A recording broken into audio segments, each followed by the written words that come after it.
समझना बहुत जरूरी है कि पाकिस्तान को अमेरिका ने जो चेतावनी दी है, दरअसल इसके क्या मायने हैं, क्या कुछ इसका असर पड़ेगा। इसमें बातचीत करने के लिए हमारे साथ आलोक बंसल जी, रणनीतिक मामलों के विशेषज्ञ, वो स्टूडियो में जुड़े हैं। बहुत बहुत शुक्रिया आलोक जी। बहुत से लोग कह सकते हैं कि अमेरिका इससे पहले भी इस तरह की बातें करता रहा है, कई बार उसने कार्रवाई करने के लिए कहा है, लेकिन बहुत से लोगों को शायद ये भी लग रहा है कि इतने कड़े शब्दों में पाकिस्तान को चेतावनी शायद अमेरिका की तरफ से पहली बार दी जा रही है।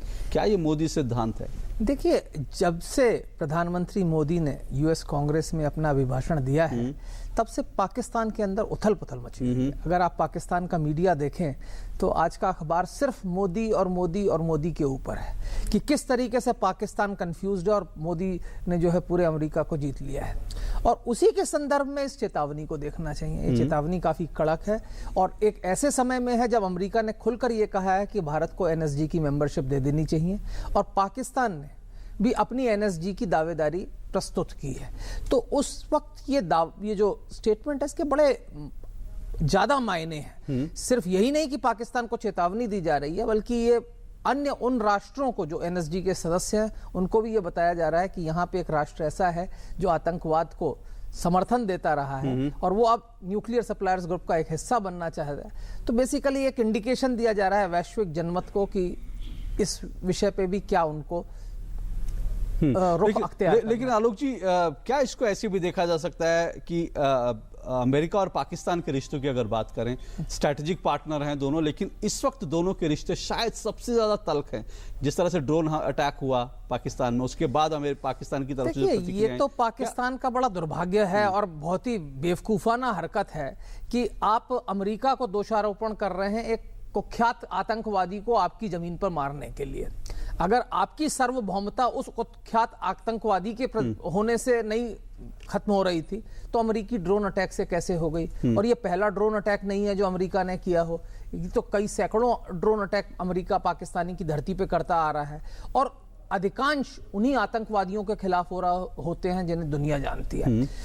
यह कहना कि पाकिस्तान और अमेरिका के संबंध बहुत सबसे खराब हैं, मेरे ख्याल से गलत होगा। बीच में ऐसी भी स्थिति आई थी जब रेमंड डेविस वाला केस हुआ था कि अमेरिका की रसद सामग्री पाकिस्तान के माध्यम से नहीं जा रही थी, काफी कुछ हो रहा था। लेकिन इस वक्त पाकिस्तान में चिंता ज्यादा है क्योंकि इस वक्त पाकिस्तान को यह लगता है कि आप अमेरिका को पाकिस्तान की जरूरत नहीं है जी, क्योंकि अफगानिस्तान से अमेरिकन पुल आउट करीब करीब हो चुका है। जो थोड़ा बहुत बचा है उसके लिए उनको पाकिस्तान की उतनी आवश्यकता नहीं है। दूसरी चीज, जो एक चाबहार बंदरगाह के माध्यम से एक नया रास्ता अफगानिस्तान के लिए खुल रहा है, तो उसको ऐसा लग रहा है कि भारत, अफगानिस्तान, ईरान एक तरफ हो रहे हैं और हो सकता है कि पाकिस्तान का जो सबसे महत्वपूर्ण जिस मुद्दा था जिसके कारण पाकिस्तान को लगता था कि उसका जो महत्व है दुनिया की नजरों में, वो ये कि वो अफगानिस्तान का रास्ता प्रोवाइड करता है, वो खत्म हो रहा है। तो इसलिए चिंताएं जो है इस वक्त ज्यादा हैं। पर एक बात जैसे आपने अभी कहा, इससे पहले भी ड्रोन हमले अमेरिका करता रहा है और जब भी चाहे वो ओसामा बिन लादेन को मारना हो या फिर ड्रोन हमले करना हो, हमेशा लोग ये कहते रहे कि अमेरिका जो आतंकवादी उसके लिए थ्रेट होते हैं उनके खिलाफ तो कार्रवाई करता है, लेकिन बाकी जो आतंकवादी गुट उनको नजरअंदाज, खास करके भारत के परिप्रेक्ष्य में। क्या अब जिस तरह से चेतावनी दी है, जिस तरह से ये कहा है कि भाई आपके यहाँ जो काम कर रहे हैं आतंकवादी संगठन उनकी लगाम कसें, जब अमेरिका ये कहता है तो हम क्या माने, जमात-उद-दावा, एलईटी, हाफिज सईद, इन सब के खिलाफ दबाव बढ़ेगा क्या? दबाव तो बिल्कुल बढ़ेगा, निसंदेह बढ़ेगा। पर इसमें दो चीजें हैं कि जो भारत के खिलाफ आतंकवादी संगठन प्रभावी हैं वो पाकिस्तान की पूर्वी सीमा के पास है और अमेरिका के जो हमले होते हैं वो पाकिस्तान की पश्चिमी सीमा के साथ। पर यह कहना कि वो सिर्फ अमेरिका विरोधी आतंकवादियों पर हमला करता है बहुत गलत होगा।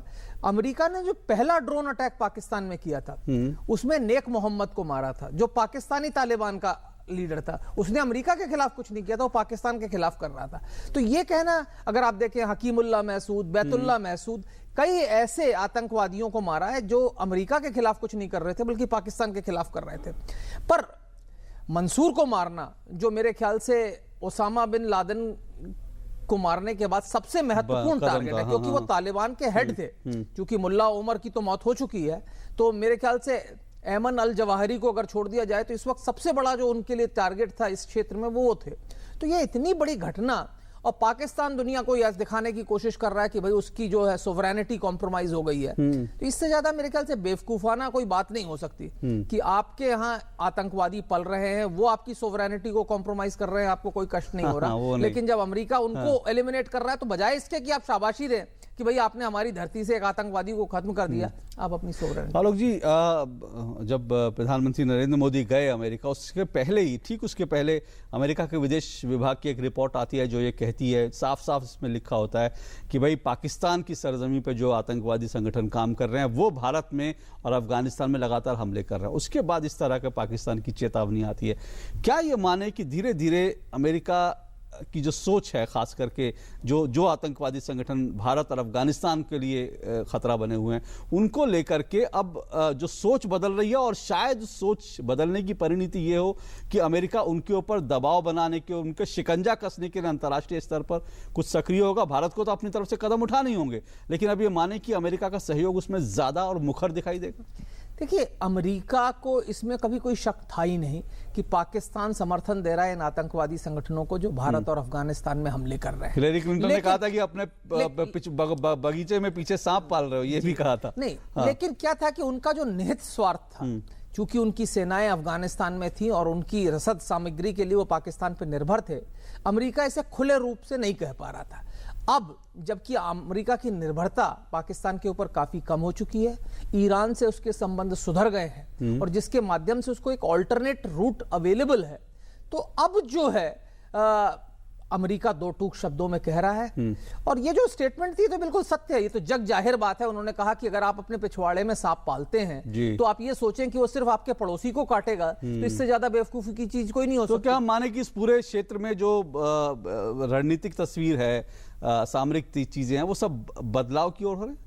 बिल्कुल बदलाव की ओर है। अभी हमें आगे चल के देखना है न्यूक्लियर सप्लायर्स ग्रुप में क्या होता है और चीन क्या रवैया अपनाता है। चीन अभी एक कठोर रवैया जरूर अपनाए हुए है, पर वैश्विक रंगमंच में अभी तक चीन ने खुलेआम भारत का विरोध करने की जरूरत ज्यादातर नहीं किया। हालांकि उसने अभी जैश ए मोहम्मद वगैरह वाले 2-4 केसों में जरूर उसने भारत के खिलाफ वोट दिया है, बट ये एक बहुत बड़ा मुद्दा होगा। और अगर 48 देशों के न्यूक्लियर सप्लायर ग्रुप में अगर 47 देश भारत का समर्थन करते हैं तो चीन के लिए अकेले उसका विरोध करना मेरे ख्याल से बड़ा मुश्किल हो जाएगा। बहुत बहुत शुक्रिया आलोक बंसल जी। तो जो स्ट्रैटेजिक यहाँ की संबंध है, रिलेशन है, वो शायद बदल रहे हैं और स्थिति बदल रही है। बहुत बहुत शुक्रिया आपका।